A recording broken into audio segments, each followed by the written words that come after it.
Hello, everyone. Jim Biringer here, NHLRumors.com. Please subscribe to the channel, like the video, comment below. We're back for another Rumors videos. Things get heating up before the NHL Olympic break, before the NHL trade deadline on March 6th. We've seen a couple of big trades. Rasmus Andersson goes from Calgary Flames to the Vegas Golden Knights. Zach Whitecloud, a couple of picks. And Abram Weeb go to Calgary. Craig Conroy getting the Andersson situation done. We all know that he wasn't going to get a contract extension as reported. He wasn't going to sign short term in Calgary, and he's looking around a 7-year deal, around $9 million. Maybe the Vegas Golden Knights can get it between $7 and $8 million. Obviously, Anderson's buddy Noah Hannafin is there. We know about the state income tax, but Vegas building a winner there. They like that. San Jose gets Kiefer Sherwood from the Vancouver Canucks, a couple of draft picks and prospect. And this is a good deal for Vancouver as the rebuild slowly begins. Obviously, we saw what happened with Quinn Hughes. He's out in Minnesota. They're starting that rebuild process, as we've discussed on NHLRumors.com. Jim Rutherford's come out, Patrick Alvin's come out, talk about a rebuild. This is what we need to do, but we need to surround veterans, and that's what Calgary wants to do as well. And staying in Vancouver, before we get back to Calgary, look, got Elias Pettersson's name is out there again. Look, he's got a full no move clause, $11.6 million. How many teams really want to eat this up? But they are taking calls on him. And as Jim Rutherford said, Patrick Alvin wouldn't be doing his job if he wasn't taking calls on a player like that. Carolina has interest. Detroit has interest. LA has interest. Look, we know Carolina Hurricanes tried to get Elias Pettersson multiple times before the Mikko Rantanen trade, before he signed the extension, before everything really went down with Colorado and Mikko Rantanen. Before they even acquired him, they tried to get him, and even when they were, trying to trade Rantanen to go back, they couldn't get it done, and now they're trying to re-engage about that. There's a guy like Jesperi Kotkaniemi go the other way, but there needs to be more money. Seth Jarvis, even though he doesn't have trade protection, is going to be an untouchable in Carolina. You got to believe that they love him there, and that's why it was so interesting. Maybe Buffalo real circles, they tried to get a hockey trade worked out, with Dylan Cousins and Bo Byram going the other way. But they're taking calls on Pettersson. Again, he has control. Tyler Myers are taking calls on him, but he doesn't seem like he wants to go anywhere. Philip Hronek has made it adamant that he's not going anywhere, and his agent, Alan Walsh, has said that this is fake news and we shouldn't be bringing up players that aren't going anywhere. And the Canucks have a lot of players with no movement, no trade clause. But the issue is now Thatcher Demko's hurt again. They don't know when he's going to come back, and trading off for Sivas to Pittsburgh looks even worse and worse. And the Canucks will always Canuck because this is what they do. And Brock Besser just signed a new deal. Does he get on the move? Doesn't sound like he wants to go anywhere right now. That could change in the offseason. Connor Garland's name continues to be brought up as a guy that could potentially be moved, but he needs approval. Evander Kane's name is still out there. Teddy Bluger, we got Derek Forbert. There's guys that they can move that are UFA, and I think those are the guys that are going to move right now. Small moves. The Kings like Evander Kane. Let's see if they can recoup some assets there. But Jake DeBrusk is willing to move off his no trade protection. The contract has never worked out. And we said in NHLRumors.com, wrote it when it happened. DeBrusk contract, not a good contract that he signed with the Vancouver Canucks. So inconsistent in Boston. Paid him way too much money, $7 million, a lot of money for this guy. Just not a very consistent player. They've just tied so much money and so much trade protection in the guys. But if they can start moving out and gathering assets, and they have 2 firsts, 2 seconds now over the next couple of drafts. That's what they need to do. Can't be flipping picks to make this a winner right now. There's too much damage that needs to be fixed and start over. And obviously, no one likes to tear it down to the studs. No one likes to lose. But that's usually what happens. Get the rebuild started. And if you do it right, there was a lot of losing in Montreal. There was a lot of losing in San Jose, a lot of losing in Chicago. But if you do it right, fans accept it, fans want it, you could turn around real quick with a couple of good trades, a couple of good prospects, get some veterans signed, build around the talent that you have, ice a winning unit. Vancouver, that's what they have to do. Same with Calgary, the writing on the wall for some players. But look, they get the Andersson deal done. Ryan Lomberg's name is out there as well in Calgary. But Nazem Kadri, Blake Coleman, interest picking up, calls picking up. We heard it on Insider Trading on TSN. We've heard Elliot Friedman talk about this, Dave Pagnotta. I've mentioned it when I was on TSN 690 as well. But it's got to be offers that they can't refute. It's got to be that yes offer. that we saw with Quinn Hughes for a guy like Nazem Kadri. They don't want to move him, but they're getting calls on him, and any general manager is going to get calls on him, whether it's, hey, is he available? No, click. Couple weeks later, hey, is he available? No, click. But they're taking calls on Kadri. Kadri wants to win. Now, I will correct something Darren Dreger said. I think Kadri wants to win another Stanley Cup because he's won a Stanley Cup. He was a vital piece to the Colorado Avalanche. And if the Colorado Avalanche weren't in the COVID cap, similar to Tampa Bay Lightning, Nazem Kadri's a member of the Colorado Avalanche. Brock Nelson's not even there. Maybe they still make the trade, but we don't know. But I think Colorado definitely would love to get Kadri back. Dallas would love to get him. We know Vegas would love to get their hands on him. There'd be a lot of teams that want to get Nazem Kadri. Montreal Canadiens would be a great fit for him to help them get over the hump. We know what Kadri can bring. Maybe the change of scenery, maybe the distractions are getting to him because he said he wanted to be there. So let's see what happens with Kadri and the Calgary Flames. I think it takes an offer they can't refuse to move him. Similar to Blake Coleman. They love Blake Coleman. He wants to be part of the solution. Kadri wants to be part of the solution. But at some point, you get an offer that makes you think to say yes. And now we're at that point where, okay, we have to bring it to him, bring it to his agent. This is where he wants to go. I think everybody knows Colorado, Dallas, Vegas, teams like that are on his preferred destination list, that where he would want to go. Maybe Florida kicks tires on him. Does Tampa kick tires on him?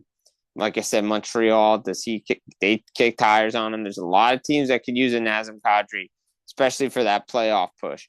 Be interested to see what happens there. Blake Coleman, obviously, we know he's got a 10-team specific list, and Dallas is definitely on that list. We know Florida's probably on that list. Tampa is definitely on that list. So we know those two teams are definitely on that list, Tampa and Dallas for sure. And we'll see what they get. I don't think they want to move him, but again, if they get an offer they can't refuse, they got it. They have to explore the market on him. No, we're talking about the same teams over and over again, but this is what we're hearing. And right now, let's go to the East Coast, New York City. Obviously, Artemi Panarin's mulling some things over. You know, he talked to reporters the other day. He's still in shock. He's still processing everything. But it sounds like he's willing to be open to a trade someplace. He's willing to sign an extension with some other place, or he doesn't sign an extension. All indications I got was he wanted to be the top dog on July 1st again and get the most money. And maybe he still does that, even though he has indicated he doesn't want to move twice.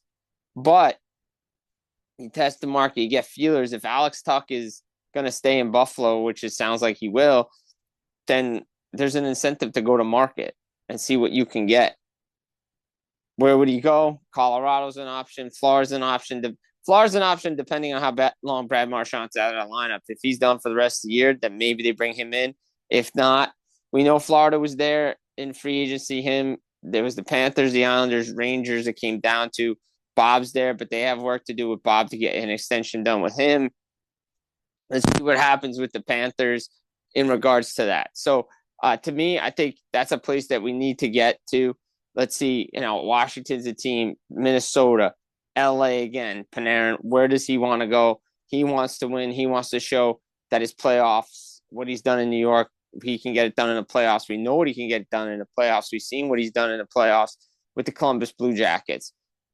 Does Detroit pick up the phone and say, hey, what would you want for Panarin? Reunite with Kane. That'd be an option. Again, if he gets to free agency, does he look at Chicago, get there with Bedard? That would be a huge pickup for them.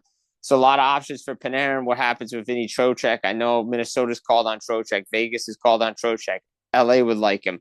Montreal would be a good fit for Trocheck as well. Does Carolina circle the wagons again and see, do they try to get something done? I don't know how much the Rangers want to trade with the Hurricanes anymore.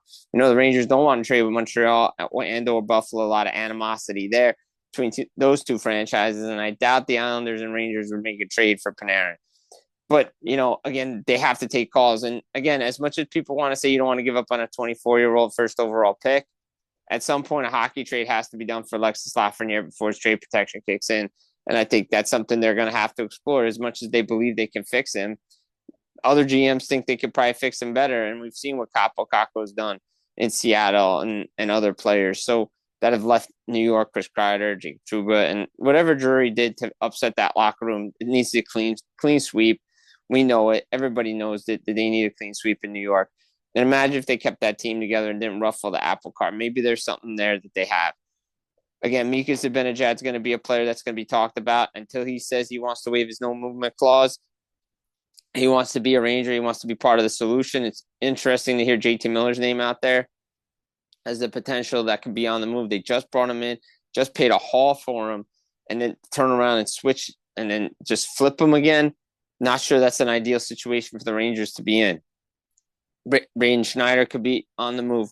Carson Soucy could be on the move. Did Jonathan Quick get on the move? A lot of interesting parts for the New York Rangers who look to be in a rebuild, retool. They want to get some things out, get some assets done before this Olympic break as trades pick up and activity picks up. And then we stay in the New York, New Jersey metro area. And now the real question is going to be, what did the New Jersey Devils do with Dougie Hamilton? They don't want to retain $9 million. Do they even want to retain anything on that contract? Do they have to retain something? Do they even move him now? A lot of questions considering Luke Hughes' injury. He was injured against the Calgary Flames.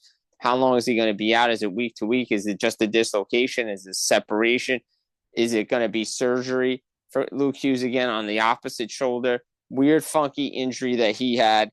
And now, what do they do? If he's out long term, he's on LTIR.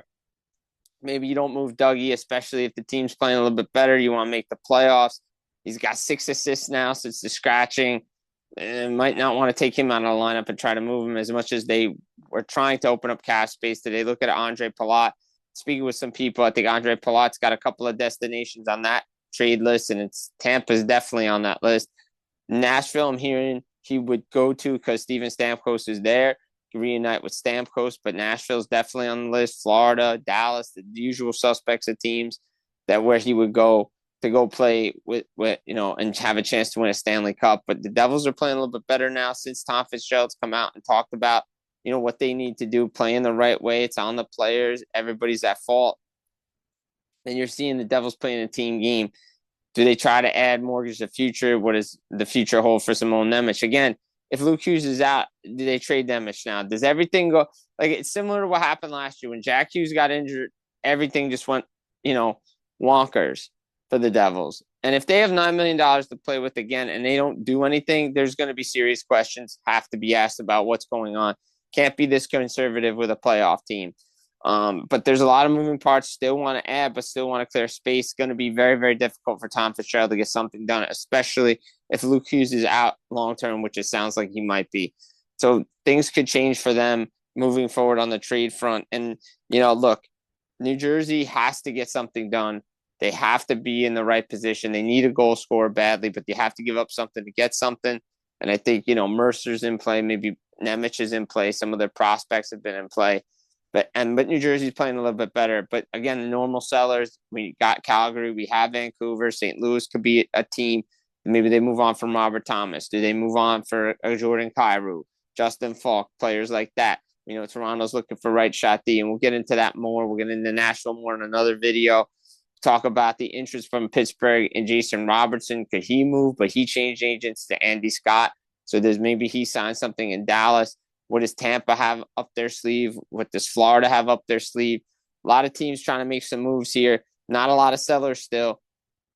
Separation coming, but we'll dive into that in the next video that we do. Here we looked at the Canucks again. We looked at the Flames again. We looked at the Rangers and the Devils. See what moves they could be making, what the latest are on guys like Dougie Hamilton and Andre Palat, similar to what we're hearing on Elias Pettersson, Blake Coleman, Nazem Kadri. So this has been Jim Biringer, NHLRumors.com. Please subscribe to the channel, like the video, comment. Guys, take care and enjoy.